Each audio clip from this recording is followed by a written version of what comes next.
Hola, hola Mix. En esta ocasión les traigo un resumen de nuestra boticaria favorita, Mao Mao, con una interacción súper divertida entre Jinshi y ella y una historia de fantasmas. Bueno, más o menos. Este incidente pertenece al tomo 4 de la novela ligera y lo veremos en la segunda temporada del anime. Y mientras esperamos, solo nos queda disfrutar del spoiler. Aunque Mao Mao ya no trabaja oficialmente como dama de compañía para la consorte Gyokuyo, aún se ocupaba de ser su catadora debido a que Jinshi la envió al palacio de Jade con el pretexto de ayudarla en lo necesario para asegurarse de que el segundo embarazo de la consorte llegara a su fin de la mejor manera posible, y también para evitar que Lacan pudiera encontrarse con Mao Mao y causarle un mal rato a la chica. Para ayudar a Xiaolan a crear conexiones con las consortes del emperador para obtener una oferta de trabajo una vez que terminara su contrato en el palacio interno, Mao Mao junto con sus amigas Xiaolan y Shisui se habían conseguido un segundo trabajo dentro del palacio interno, el cual consistía en pasar horas en los baños públicos dando masajes, depilando y cuidando la piel de las consortes del emperador. El trabajo, aunque era sencillo, se había vuelto en algo cansado, pues había muchas consortes que requerían del tratamiento de spa. En una ocasión, y casi al final del día del trabajo en los baños, la consorte Lishu se acercó al área en donde se daban los masajes. Mao Mao la reconoció y al ver en la piel de la consorte que alguien había intentado depilarla, pero solo la había lastimado, le ofreció depilarla con hilo de seda. Lishu aceptó y cuando terminó el tratamiento, Mao Mao le preguntó a la doncella de Lishu la razón por la que la consorte había acudido a los baños públicos, pues al ser una de las consortes principales tenía un baño privado en su pabellón. La doncella respondió que Lady Lishu ya no se bañaba en el pabellón porque ahí se apareció un fantasma. La curiosidad felina de Mao Mao se despertó y quería preguntarle por los detalles de esa aparición, pero no pudo hacerlo debido a que había demasiados ojos y oídos ahí, por lo que le sugirió que consultara el asunto con Jinshi, porque de esa manera estaba segura que el hermoso no eunuco la buscaría para investigar el caso. Así fue como una noche después, Jinshi fue a buscarla al pabellón de Jade, inmediatamente después de que Mao Mao terminara su trabajo como catadora de la consorte. Honyang la avisó que Jinshi la estaba buscando, y cuando fue llevada a la sala de estar, no pudo evitar sentir que un escalofrío le recorría por todo el cuerpo. Al llegar, notó que en la sala había muchas personas, pues estaba la consorte Gyokuyo, su jefa de damas de compañía Honyang, Gao Shun y Jinshi, que tenían su rostro su habitual sonrisa celestial. Mao Mao sabía que la posibilidad de que Jinshi le pidiera ayuda con el caso del fantasma era muy alta, pero al verlo ahí sentado para pedirle que investigara el caso, solo pudo maldecir en su mente, pues no le había visto desde que durante una expedición de caza descubrió que el hermoso eunuco en realidad no era un eunuco, y después de algunos apretones al hombre para comprobar la situación, se dio cuenta que Jinshi tenía un espécimen bastante fino y a Mao Mao no le interesaba recordar nada más que eso. El problema ahora era que no sabía cómo actuar frente a él después de lo sucedido. Mao Mao había conseguido los vestuarios de buey que le habían prometido y ella estaba dispuesta a fingir que no había pasado nada entre ellos, pero por lo visto Jinshi parecía tener otras ideas, pues aunque sus labios sonreían, sus ojos no. Cuando Gyokuyo le preguntó qué asunto le hacía buscar a Mao Mao, Jinshi respondió directamente que había un fantasma asustando a una de las consortes y quiso saber todos los detalles, pues al parecer estaba bastante aburrida porque debido a su embarazo no podía hacer muchas cosas. Jinshi no quiso decirle nada, no porque era importante mantener el asunto en privado, sino que de alguna manera quería vengarse de Gyokuyo y además le pidió que le devolviera a Mao Mao porque él solamente se le había prestado a la consorte durante el embarazo, porque ella pertenecía al palacio externo. En ese momento se inició una discusión entre prestar o devolver a la chica, pues Gyokuyo decía que le podía prestar a Mao Mao en tiempo, pero Jinshi insistía en que no quería que se la prestara, sino que se la devolviera. Así, ambos estaban insinuando que la boticaria les pertenecía. La misma Mao Mao, Gao Shun y Honyang suspiraron al mismo tiempo, pues se preguntaban si iba a suceder lo mismo de la otra vez.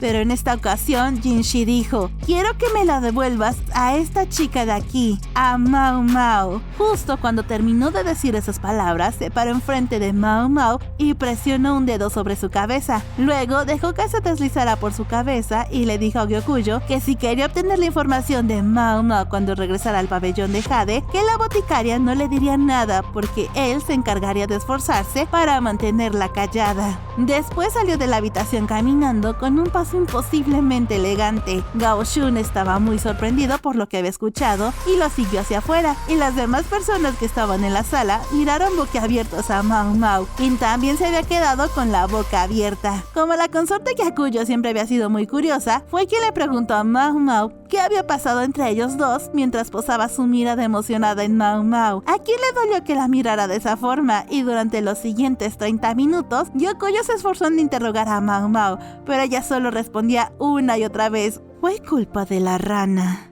Y luego reconoció que unos cuantos besores de buey habían sido muy poco por tener que guardar un secreto que podría llevarla a la tumba. Y hablando de tumbas, Mao Mao se preguntó qué clase de aparición era el fantasma que atormentaba a la consorte Li Shu. Mao Mao no creía en cosas sobrenaturales porque estaba fuertemente convencida que nadie podría morir a manos de una aparición. Si las personas se morían era por otras razones, como heridas, enfermedades o veneno. También pensaba que en el caso de que se dijera que alguien se había muerto por alguna maldición, era simplemente porque la persona se conducía a la enfermedad, heridas o venenos por creerse víctima de la propia maldición. Dejando a un lado su creencia, Mao Mao acompañó a Jinshi hasta el pabellón del diamante. Cuando llegaron allí, la única persona que había salido a recibirlos era la jefa de las damas de compañía de la consorte Li Shu. Pero en cuanto vieron que Jinshi era quien había ido a investigar, las demás damas de compañía se peinaron como pudieron y salieron a recibirlo. Él les dedicó una sonrisa celestial y Mao Mao al ver la escena frunció el ceño y Gao Shun los miraba a los dos tranquilamente. Ella era consciente de que Jinshi no era el mismo desde que regresó de la cacería, y aunque Gao Shun había interrogado hasta el cansancio a Mao Mao para saber qué había pasado esa vez, ella no estaba segura de qué tanto podía hablar, así que solo evadía las preguntas con respuestas ambiguas. En todo caso, volvió a recordarse que era mejor enfocarse en su trabajo y siguió a Jinshi y a Gao Shun. Durante todo el recorrido en el pabellón del diamante, las damas de compañía seguían a Jinshi de cerca y Mao Mao pensó que la presencia de esas mujeres estorbaba, y un segundo después se preguntó qué pasaría si supieran que no es un eunuco. Pero antes de dejarse llevar por su imaginación, se volvió a concentrar en su trabajo, ya que Mao Mao no quería ni pensar en ello, por lo que también pensó que debería darse prisa y cortarle aquello que le sobraba para ser un eunuco. Cuando llegaron a la zona del baño, la jefa de las damas de compañía se detuvo ante el vestidor y explicó que la consorte Li Shu se había quedado a cierta distancia, pues le daba miedo acercarse porque en ese lugar era en donde desaparecía el fantasma. Específicamente, la aparición se mostraba en la ventana del vestidor. En ese lugar no había nada más allá de una sola pared en blanco y por afuera de la ventana se podía ver un almacén. Mao Mao miró a Li Shu y le preguntó si podría describir la figura que se aparecía. La consorte estaba muy asustada y solo tenía la mirada clavada en el suelo mientras sujetaba fuertemente su falda. Al escuchar la pregunta de Mao Mao, otra dama de compañía acusó a Li Shu de estar fingiendo de ver fantasmas solo porque quería llamar la atención. Y de una manera prepotente le dijo a la jefa de las damas de compañía que su deber era amonestar a la consorte por este tipo de comportamiento. Con estas palabras, Mao Mao y Jinshi dedujeron que esta mujer altanera debía ser la antigua jefa de damas de compañía, quien fue degradada por acosar a Li Shu. Jinshi notó que no podrían hacer su trabajo con todas esas mujeres molestando, así que dijo que tenía ganas de tomar un té y todas salieron del lugar para prepararle la bebida. Una vez que la sala quedó casi vacía, Li Shu se recostó en un sillón y comenzó a contar su anécdota con el fantasma. Li Shu dijo que el fantasma aparecía cuando ella se bañaba, ya que en ese momento era cuando se encontraba sola, específicamente cuando salía del baño y entraba al vestidor para cambiarse. Una vez se sintió acalorada cuando se vestía, así que abrió la persiana de la ventana, pero como estaba cerrada entraba muy poco aire. Sin embargo, pudo ver una cara grande y redonda que bailaba flotando en el aire y la miraba fijamente.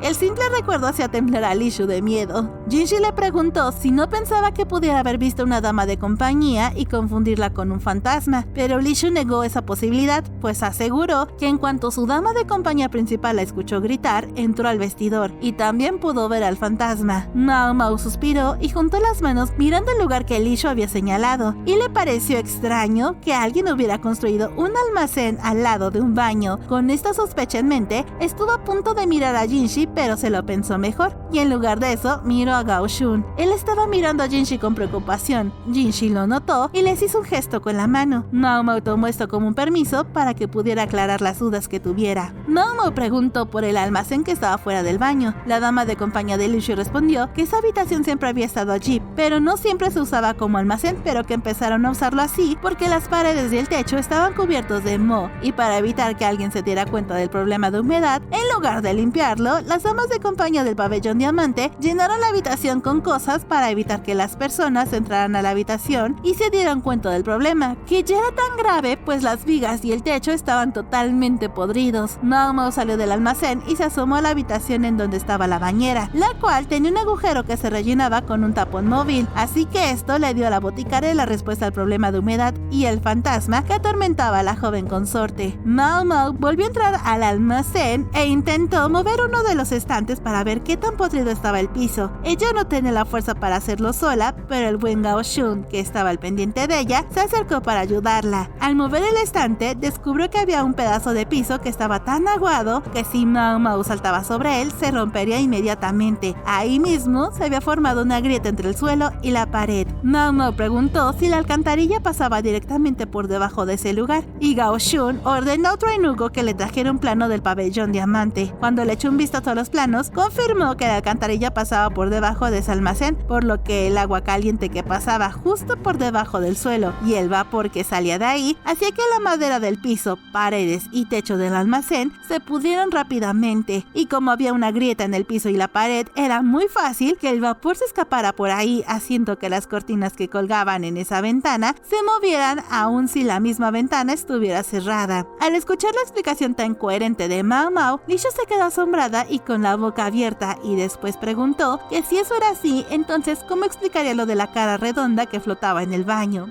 Mao Mao se quedó pensativa y volvió a inspeccionar el almacén, en donde también encontró un estante en diagonal que cubría algo con una manta, así que se acercó y retiró la tela para descubrir un espejo de latón en perfectas condiciones. Lishu dijo que ese espejo era muy importante para ella y le pidió a Mao Mao que tuviera cuidado con eso. Kanan dijo que Lishu usaba ese espejo todo el tiempo, pero recientemente le habían regalado uno nuevo, por eso sus damas de compañía lo cambiaron y lo guardaron aquí. A Mao Mao le pareció extraño que este espejo sin uso estuviera tan perfectamente pulido y brillante, y después se dio cuenta de que Lishu parecía estar más apegada a este espejo que al nuevo que le habían traído, aunque el otro fuera de cristal y de cuerpo completo. Entonces lo tomó con cuidado y se lo pasó a Lishu para que lo mirara un rato, y abrió la cortina para que se pudiera ver mejor el reflejo. El espejo captó muy bien la luz del exterior y la reflejó. Mao Mao acomodó la posición del espejo en las manos de Lishu, haciendo que la luz se reflejara en la superficie y luego se proyectara en la pared blanca.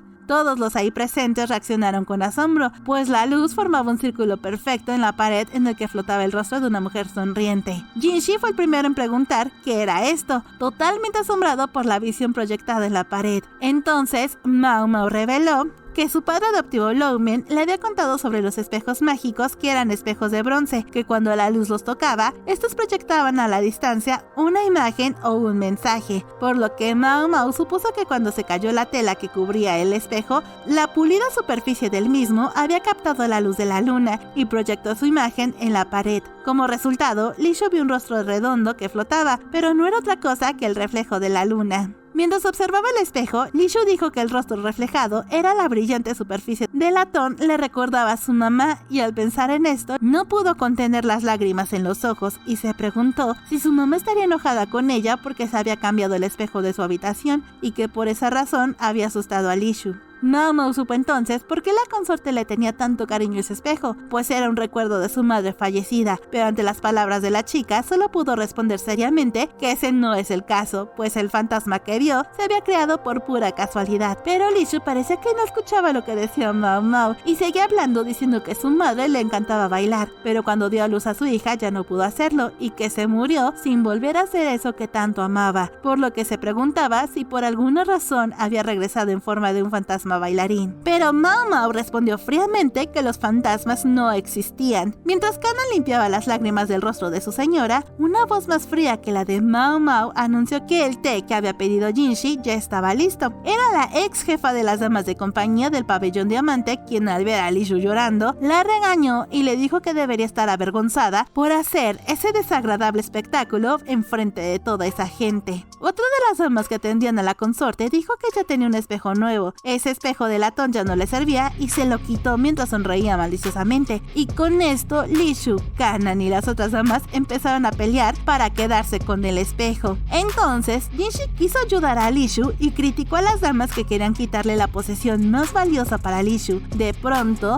extendió su gran mano sobre la cabeza de una de las damas de compañía y ella se sonrojó al instante porque pensaba que Jinshi le iba a acariciar la cabeza, pero en realidad le quitó la horquilla que llevaba puesta y luego la regañó por usar una horquilla que pertenece a una consorte principal. Y aunque el tono de su voz era suave y la sonrisa de su rostro no desapareció, por alguna razón lucía aterrador. Jinshi sabía bien que la consorte Li Shu era constantemente acosada por sus damas de compañía, pero se había abstenido de hacer el asunto público porque no quería dañar la reputación de Li Shu. Además, como el papel que ahora desempeñaba era el de un simple eunuco, no podía hacer nada al respecto. Sin embargo, con la prueba física en sus manos, ahora podía defender a la consorte con toda la fuerza que pueda. Por ello, le sugirió a la dama de compañía que dejara de robarle las cosas a la consorte. Las palabras de Jinshi hicieron que la ex jefa de las damas del pabellón se derrumbara en el piso, mientras que el resto de las mujeres que acosaban a Li Shu palidecían al recordar lo que habían hecho, y ahora sabían que podrían ser castigados por ello.